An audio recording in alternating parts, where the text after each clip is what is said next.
28 сабақ. Туристің қайда саяхаттағаны дұрыс.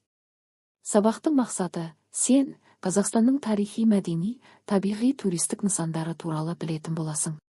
Сен Қазақстан аумағындағы танымал туристік нысандардың рейтингісін жасауды үйренесің.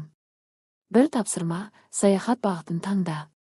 Оқушылардың әңгімесін тыңдап, ой бөліс. Бір оқушы: мен Қазақстанның тарихи орындарына саяхаттағым келеді. Екі оқушы: мен табиғаты әсем жерлерді аралап көргім келеді. Үш оқушы: ал мен денсаулығымды сауықтыруым қажет.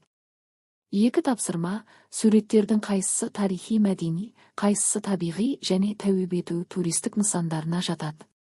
Суреттегі нысандар: Қожа Ахмет Яссауи кесенесі, Жұмбақтас, Абай Құнанбаев ескерткіші, Шарын шатқалы, Медеу мұз айдыны, Қозы Көрпеш Баян Сұлу кесенесі. Топтық жұмыс: топтарға бөлініп Қазақстан бойынша саяхатта. Интернет желісінің мүмкіндігін пайдаланып, батыс, шығыс, солтүстік, оңтүстік және орталық Қазақстандағы туристік орындарға саяхаттаңдар.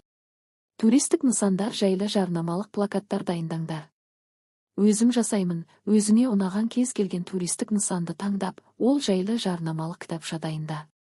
Онда нысанның атауы, суреттері қамтылуы керек, нысанның ұранын ойлап тап. Сен білесің бе? Қазақстандағы ЮНЕСКО-ның бүкіл әлемдік мұралар тізімінде Қожа Ахмет Яссауи кесенесі, тамғалы петроглифтері, Сарыарқа, Қазақстанның даласы мен көлдері, Ұлы Жібек жолындағы қалалары бар.